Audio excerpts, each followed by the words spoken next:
ये दोस्तों आज जानते हैं न्यूटन के बारे में। न्यूटन इंग्लैंड के एक वैज्ञानिक थे जिन्होंने गुरुत्वाकर्षण का नियम और गति के सिद्धांत की खोज की। वे एक महान गणितज्ञ, भौतिक वैज्ञानिक, ज्योतिष एवं दार्शनिक थे। इनका शोध प्रपत्र प्राकृतिक दर्शन के गणितीय सिद्धांतों सन 1687 में प्रकाशित हुआ, जिसमें सार्वत्रिक गुरुत्वाकर्षण एवं गति के नियमों की व्याख्या दी गई है और इस प्रकार चिरस्मृत भौतिक, क्लासिकल भौतिक की नींव रखी। उनकी फिलोसॉफी नेचुरेलिस प्रिंसिपिया मैथमेटिका 1687 में प्रकाशित हुई। यह विज्ञान के इतिहास में अपने आप में एक सबसे प्रभावशाली पुस्तक है जो अधिकांश साहित्यिक यांत्रिकी के लिए आधारभूत कार्य की भूमिका निभाती है। इस कार्य में न्यूटन ने सार्वत्रिक गुरुत्व और गति के 3 नियमों का वर्णन किया, जिसमें अगले 3 शताब्दियों के लिए भौतिक ब्रह्मांड के वैज्ञानिक दृष्टिकोण पर अपना वर्चस्व स्थापित कर लिया है।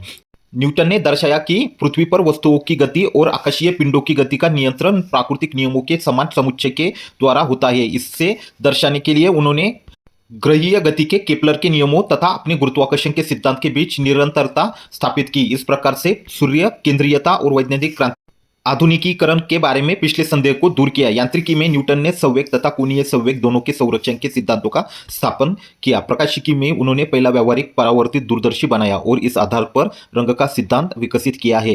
एक प्रिज्म श्वेत प्रकाश को कई रंगों में अपघटित कर देता है जो दृश्य स्पेक्ट्रम बनाते हैं। उन्होंने शीतलन का नियम दिया और ध्वनि की गति का अध्ययन किया। गणित में अवकलन और समाकलन कलन के विकास का श्रेय गोटफ्राइड लीबिनिज के साथ न्यूटन को जाता है। उन्होंने सामान्यीकृत द्विपद प्रमेय का भी प्रदर्शन किया है और एक फलन के शून्य के सन्निकटन के लिए तथाकथित न्यूटन की विधि का विकास किया और घात श्रेणी के अध्ययन में योगदान दिया। वैज्ञानिकों के बीच न्यूटन की स्थिति बहुत शीर्ष पद पर है। ऐसा ब्रिटेन की रॉयल सोसाइटी में 2005 में हुए वैज्ञानिक के एक सर्वेक्षण के द्वारा प्रदर्शित होता है, जिसमें पूछा गया कि विज्ञान के इतिहास पर किसका प्रभाव अधिक गहरा है, न्यूटन का या अल्बर्ट आइंस्टाइन का। इस सर्वेक्षण में न्यूटन को अधिक प्रभावी पाया गया। न्यूटन अत्यधिक धार्मिक भी थे, हालांकि वे एक अपरंपरागत ईसाई थे।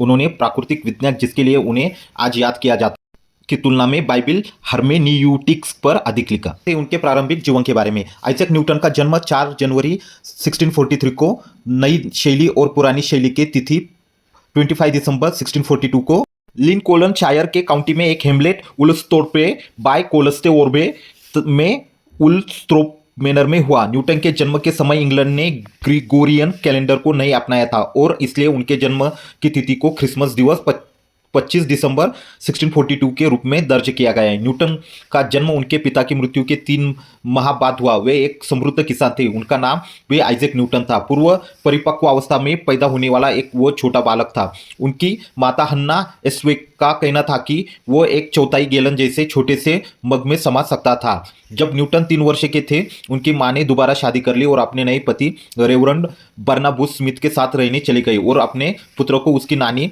मरगेरी एस्केप की देखभाल में छोड़ दिया। छोटा आइजैक अपने सौतेले पिता को पसंद 12 वर्ष से 17 वर्ष की आयु तक उन्होंने द किंग स्कूल ग्रांथम में शिक्षा प्राप्त की, जहां पुस्तकालय की एक खिड़की पर उनके हस्ताक्षर आज भी देखे जा सकते हैं। उन्हें स्कूल से निकाल दिया गया और अक्टूबर 1659 में ओल्सथोर्पे बाय कोल्स्टेओर्थे आ गए, जहां उनकी मां, जो दूसरी बार विधवा हो चुकी थी, उन्होंने किसान बनाने पर जोर दिया। वो खेती से नफरत करते थे। किंग स्कूल के मास्टर हेनरी स्टॉक्स ने उनकी मां से कहा कि वे उन्हें फिर से स्कूल भेज दे ताकि वे अपनी शिक्षा को पूरा कर सके। स्कूल के एक लड़के के खिलाफ बदला लेने की इच्छा से प्रेरित होने की वजह से वे एक शीर्ष क्रम के छात्र बन गए। जून 1661 में ट्रिनिटी कॉलेज कैम्ब्रिज में एक सीजर, एक प्रकार की कार्य अध्यापन भूमिका के रूप में भर्ती किया गया। उस समय कॉलेज की शिक्षाएं अरस्तु पर आधारित थी, लेकिन न्यूटन अधिक आधुनिक दार्शनिक जैसे डेस्कार्टेस और खगोलविदों जैसे कोपरनिकस, गैलीलियो और केपलर के विचारों का पढ़ना चाहते थे। 1665 में उन्होंने सामान्यीकृत द्विपद प्रमेय की खोज की और एक गणितीय सिद्धांत विकसित करना शुरू किया, जो बाद में अत्यल्प कलन के नाम से जाना गया। अगस्त 1665 में जैसे ही न्यूटन ने अपनी डिग्री प्राप्त की, उसके ठीक बाद प्लेग की भीषण महामारी से बचने के लिए इतिहाद के रूप में विश्वविद्यालय को बंद कर दिया। यद्यपि वे एक कैम्ब्रिज विद्यार्थी के रूप में प्रतिष्ठित नहीं थे। इसके बाद के 2 वर्ष तक उन्होंने उल्सथोर्पे में अपने घर पर निजी अध्ययन किया और कलन, प्रकाशिकी और गुरुत्वाकर्षण के नियमों पर अपने सिद्धांतों का विकास किया। 1667 में वह ट्रिनिटी के एक फेलो के रूप में कैम्ब्रिज लौट आए। न्यूटन अक्सर एक खुद कहानी कहते थे कि वे एक पेड़ से गिरते हुए सेब को देखकर वे गुरुत्वाकर्षण सिद्धांत बनाने के लिए प्रेरित हो पाए। बाद में व्यंग करने के लिए ऐसे कार्टून बनाए गए जिनमें सेब को न्यूटन के सर पर गिरते हुए बताया गया और यह दर्शाया गया कि इसी के प्रभाव ने किसी तरह से न्यूटन को गुरुत्व के बल से परिचित कराया। उनकी पुस्तिकाओं से ज्ञात हुआ कि 1616 के अंतिम समय में न्यूटन का यह विचार था कि स्थलीय गुरुत्व का विस्तार होगा।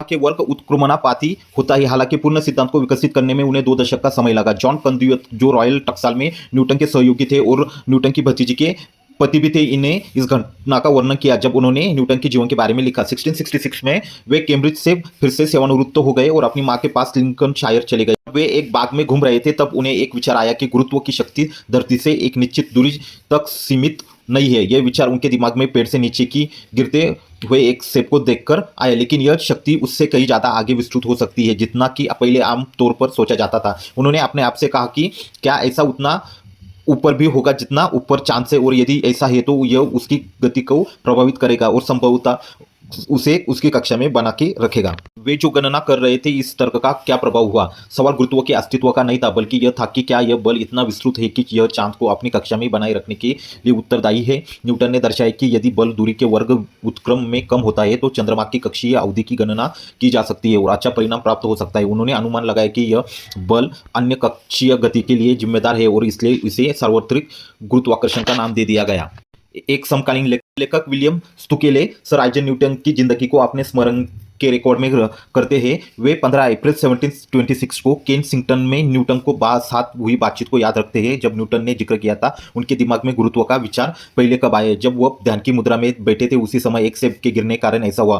क्यों यह सेब हमेशा भूमि के सापेक्ष लंबवत में ही क्यों गिरता है, ऐसा उन्होंने अपने आप में सोचा। यह बगल में या ऊपर की ओर क्यों नहीं जाता है बल्कि हमेशा पृथ्वी के केंद्र की ओर ही गिरता है। इसी प्रकार के शब्दों में वोल्टर महाकाव्य कविता पर निबंध में लिखा, सर आइजैक न्यूटन का अपने बागों में घूम रहे थे। पेड़ से गिरते हुए एक सेब को देखकर उन्होंने गुरुत्वाकर्षण की प्रणाली में पहली बार सोचा। विभिन्न पेड़ों को वह सेब के पेड़ों होने का दावा किया जाता है जिसका न्यूटन ने वर्णन किया था। द किंग स्कूल ग्रांथम दावा करता है कि यह पेड़ स्कूल के द्वारा खरीद लिया गया था। कुछ सालों बाद इसे जड़ सहित लाकर प्राध्यापक के बगीचे में लगा दिया गया। नेशनल ट्रस्ट, जो उल्स्ट्रोप मैनर का मालिक है, का वर्तमान स्टाफ इस पर विवाद करता है और दावा करता है कि वह पेड़ उनके बगीचे में उपस्थित है जिसके बारे में न्यूटन ने बात की थी। मूल वृक्ष का वंशज ट्रिनिटी कॉलेज कैम्ब्रिज के मुख्य द्वार के बाहर उगा हुआ देखा जा सकता है। यह उस कमरे के नीचे है जिसमें न्यूटन पढ़ाई करते थे। बोगड्रेल में राष्ट्रीय फलों का संग्रह उन पेड़ों से ग्राफ्ट की आपूर्ति कर सकता है जो फ्लावर ऑफ केंट के समान दिखाई देता है, जो एक मोटे गुदे की पकाने की किस्म है। अधिकांश आधुनिक इतिहासकारों का मानना है कि न्यूटन और लिबनिज ने अत्यल्प कलंक का विकास अपने अद्वितीय संकेतनों का उपयोग करते हुए स्वतंत्र रूप से किया। न्यूटन के आंतरिक चक्र के अनुसार न्यूटन ने अपनी इस विधि का लिबनिज से कई साल पहले ही विकसित कर दिया था, लेकिन उन्होंने लगभग 1693 तक अपने किसी भी कार्य को प्रकाशित नहीं किया और 1704 तक अपने कार्य का पूरा लेखा जोखा नहीं दिया। इस बीच लिबनिज ने 1684 में अपनी विधियों का पूरा लेखा जोखा प्रकाशित करना शुरू कर दिया। इसके अलावा लिबनिज के संकेतनों तथा अवकलन की विधियों को महाद्वीप पर सार्वत्रिक रूप से अपनाया गया और 1820 के बाद में ब्रिटिश साम्राज्य में भी इसे अपनाया गया। जबकि लिबनिज की पुस्तकें प्रारंभिक अवस्था में परिपक्वता तक विचारों के आधुनिकीकरण को दर्शाती है। न्यूटन के ज्ञात नोट्स में केवल अंतिम परिणाम ही है। न्यूटन ने कहा कि वे अपने कलम को प्रकाशित नहीं करना चाहते हैं क्योंकि उन्हें डर था वे उपहास का पात्र बन जाएंगे। न्यूटन का स्विस गणित तज्ञ निकोलस फथियो डे दुइलियर के साथ बहुत करीबी रिश्ता था, जो प्रारंभ से ही न्यूटन के गुरुत्वाकर्षण के सिद्धांत से बहुत प्रभावित थे। 1691 में दुइलियर ने न्यूटन के फिलोसॉफी नेचुरलिस प्रिंसिपिया मैथमेटिका के एक नए संस्करण को तैयार करने की योजनाएं बनाई, लेकिन इसे कभी पूरा नहीं कर पाए। बहरहाल इन दोनों पुरुष के बीच संबंध 1693 में बदल गया। इस समय दुइलियर ने भी लेबनिज के साथ कई पत्रों का आदान प्रदान किया था। 1699 की शुरुआत में रॉयल सोसाइटी, जिसकी न्यूटन भी एक सदस्य थे, के अन्य सदस्यों ने लेबनिज पर साहित्यिक चोरी के आरोप लगाए और यह विवाद 1711 में पूर्ण रूप से सामने आया। न्यूटन की रॉयल सोसाइटी ने एक अध्ययन द्वारा घोषणा की कि न्यूटन की सच्चे आविष्कारक थे। लेबनिज ने धोखाधड़ी की थी। अध्ययन संदेह के घेरे में आ गया जब बात पाया गया कि न्यूटन ने खुद लिबनिज पर अध्ययन के निष्कर्ष की टिप्पणी लिखी। इस प्रकार कड़वा न्यूटन बना लिबनिज विवाद शुरू हो गया, जो बाद में न्यूटन और लिबनिज दोनों के जीवन में 1716 में लिबनिज की मृत्यु तक जारी रहा। न्यूटन का आमतौर पर सामान्यीकृत द्विपद प्रमेय का श्रेय दिया जाता है, जो किसी भी घात के लिए मान्य है। उन्होंने न्यूटन की सर्वसमीकाओं, न्यूटन की विधि, वर्गीकृत घन सम्मिलित वक्र, दो चरों में 3 के बहुआयामी पद की कोशिश की, परिमित अंतरों के सिद्धांत में महत्वपूर्ण योगदान दिया। वे पहले व्यक्ति थे जिन्होंने भिन्नात्मक सूचकांक का प्रयोग किया और डायोफेन-ताइन समीकरणों के हल को उत्पन्न करने के लिए निर्देशांक ज्यामिति का उपयोग किया। उन्होंने लघुगणक के द्वारा हर श्रेणी के आंशिक योग का सन्निकटन किया। यूलर के समेशन सूत्र का एक पूर्वगामी और वे पहले व्यक्ति थे जिन्होंने आत्मविश्वास के साथ श्रृंखला का प्रयोग किया और घात श्रृंखला का विलोम किया। उन्हें 1669 में गणित का ल्यूकेशियन प्रोफेसर चुना गया। उन दिनों कैम्ब्रिज या ऑक्सफोर्ड के किसी भी सदस्य को एक निर्दिष्ट अंग्रेजी पुजारी होने आवश्यक था। हालांकि ल्यूकेशियन प्रोफेसर के लिए जरूरी था कि चर्च में सक्रिय न हो ताकि वह विज्ञान के लिए और अधिक समय दे सके। न्यूटन ने तर्क दिया कि समन्वय की आवश्यकता से उन्हें मुक्त रखना चाहिए और चार्ल्स द्वितीय, जिसकी अनुमति अनिवार्य थी, ने इस तर्क को स्वीकार किया। इस प्रकार से न्यूटन के धार्मिक विचारों और अंग्रेजी रूढ़िवादियों के बीच संघर्ष टल गया। 1670 से 1672 तक न्यूटन का प्राकृतिक पर व्याख्यान दिया। इस अवधि के दौरान उन्होंने प्रकाश के अपवर्तन की खोज की। उन्होंने प्रदर्शित किया कि वह प्रिज्म श्वेत प्रकाश के रंगों की एक स्पेक्ट्रम में वियोजित कर देता है और एक लेंस और दूसरा प्रिज्म बहुवर्णीय स्पेक्ट्रम को संयोजित करके श्वेत प्रकाश का निर्माण करता है। उन्होंने यह भी दिखाया कि रंगीन प्रकाश को अलग करने और भिन्न वस्तुओं पर चमकाने से रंगीन प्रकाश के गुणों में कोई परिवर्तन नहीं आता है। न्यूटन ने वर्णित किया कि चाहे यह परावर्तित हो या विकिरित हो या संचरित हो, यह समान रंग का बना रहता है। इस प्रकार से उन्होंने देखा कि रंग पहले से रंगीन प्रकाश के साथ वस्तु की अंतरक्रिया का परिणाम होता है, न कि वस्तुएं खुद रंगों को उत्पन्न करती है। यह न्यूटन के रंग सिद्धांत के रूप में जाना जाता है।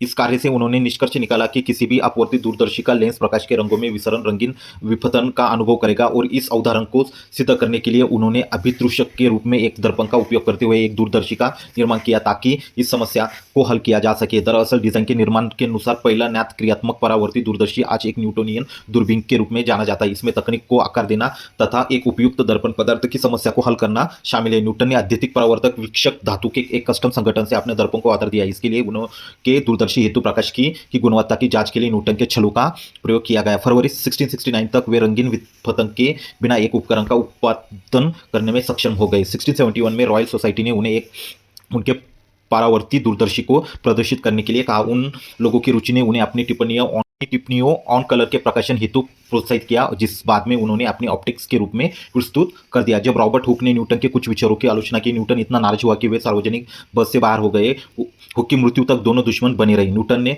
तर्क दिया कि प्रकाश कणों या अतिसूक्ष्म कणों से बना है जो सघन माध्यम की ओर जाते समय अपरिवर्तित हो जाते हैं, लेकिन प्रकाश के विवर्तन को स्पष्ट करने के लिए ऐसे तरंगों के साथ संबंधित करना जरूरी है।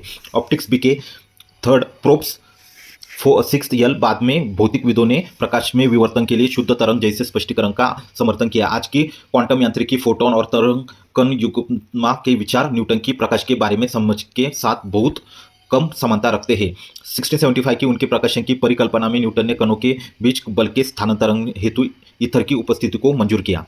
ब्रह्य विद्यावादी हेनरी मोर के संपर्क में आने से रसायन विद्या ने उनकी रुचि पुनर्जीवित हो गई। उन्होंने ईथर को कणों के बीच का आकर्षण और प्रतिकर्षण के वायुरुद्ध विचारों पर आधारित गुप्त बलों से प्रतिस्थापित कर दिया। जॉन मेनार्ड केनेज, जिन्होंने रसायन विद्या पर न्यूटन के कई लेखों का स्वीकार किया, कहते हैं कि न्यूटन कारण के युग के पहले व्यक्ति नहीं थे, वे जादूगर में आखिरी नंबर पे थे।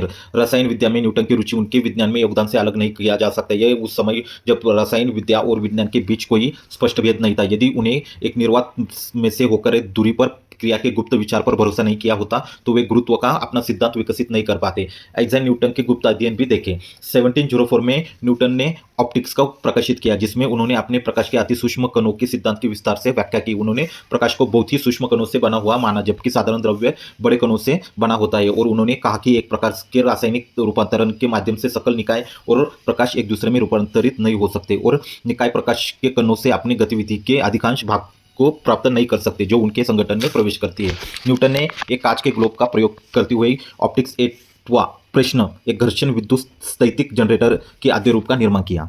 1677 में न्यूटन फिर से यात्रिकी पर अपना कार्य शुरू कर दिया, अर्थात गुरुत्वाकर्षण और ग्रहीय गीता के केपलर के नियमों के संदर्भ के साथ ग्रहों की कक्षा पर गुरुत्वाकर्षण का प्रभाव और इस पर अपना हुक और प्लेमस्टीड का परामर्श, जिन्होंने जीरम में डी मोटू कॉर्पोरम में अपने परिणामों का प्रकाशन किया। 1684 में इसमें गति के नियमों की शुरुआत थी, जिससे प्रिंसिपिया को सूचित किया।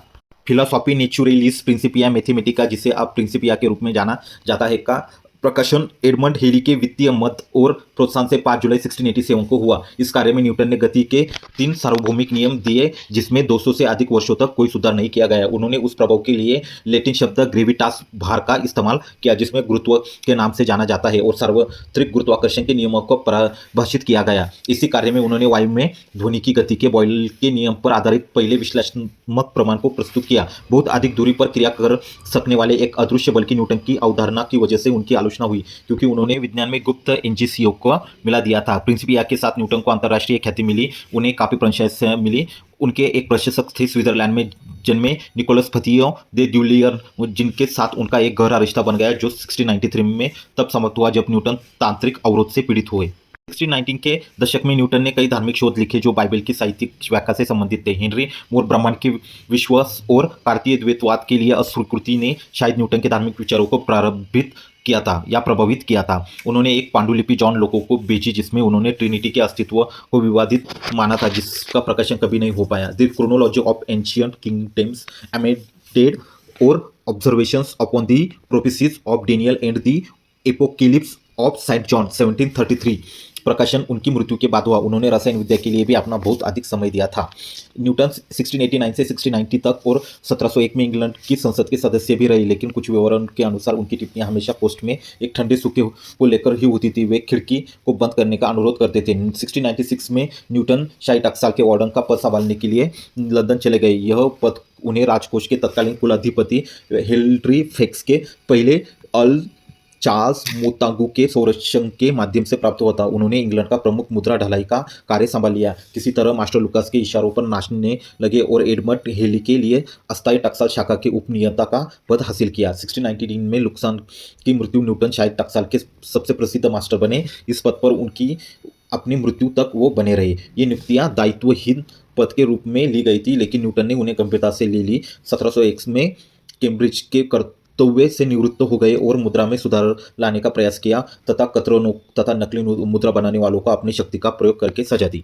1717 में टक्साल के मास्टर के रूप में लॉ ऑफ क्वीन एने में न्यूटन ने अनजाने में सोने के पक्ष में चांदी के पैसे और सोने के सिक्के के बीच द्विधात्विक संबंध स्थापित करते हुए पोर्ट स्टर्लिंग को चांदी के मानक से सोने के मानक में बदल दिया। इसी कारण से चांदी स्टर्लिंग सिक्कों को पिघलाकर ब्रिटेन से बाहर भेज दिया गया। न्यूटन को 1703 में रॉयल सोसाइटी का अध्यक्ष और फ्रेंच एकेडमिक डेस साइंसेज का एक सहयोगी बना दिया गया था। रॉयल सोसाइटी में अपने पद पर रहते हुए न्यूटन ने रॉयल खगोलविद जॉन फ्लेमस्टीड को शत्रु बना लिया। उन्होंने फ्लेमस्टीड की हिस्टोरिका कोलेस्टिस ब्रिटेनिका को समय से पहले ही प्रकाशित करवा दिया, जिससे न्यूटन ने अपने अध्ययन में काम में लिया था। अप्रैल 1705 में क्वीन एनी ने न्यूटन को ट्रिनिटी कॉलेज कैम्ब्रिज में एक शाही यात्रा के दौरान नाइट की उपाधि दी। यह नाइट की पदवी न्यूटन को टक्साल के मास्टर के रूप में अपनी सेवाओं के लिए नहीं दी गई थी और न ही उनके वैज्ञानिक कार्य के लिए दी गई थी, बल्कि यह उपाधि मई 1705 में संसदीय चुनाव के दौरान उनके राजनीतिक योगदान के लिए दी गई थी। न्यूटन की मृत्यु लंदन में 31 मार्च 1727 को हुई और उन्हें वेस्टमिंस्टर एम्बे में दफनाया गया था। उनकी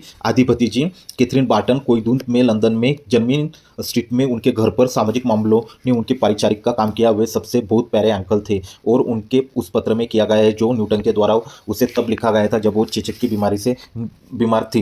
न्यूटन जिनके कोई बच्चे नहीं थे, उनके अंतिम वर्षों ने उनके रिश्तेदारों ने उनकी अधिकांश संपत्ति पर अधिकार कर लिया और निर्वसित ही उनकी मृत्यु हो गई। उनकी मृत्यु के बाद न्यूटन के शरीर में भारी मात्रा में पारा पाया गया, जो शायद उसके रासायनिक व्यवसाय का परिणाम था। पारे की विषाक्तता न्यूटन के अंतिम जीवन में को स्पष्ट कर सकती है।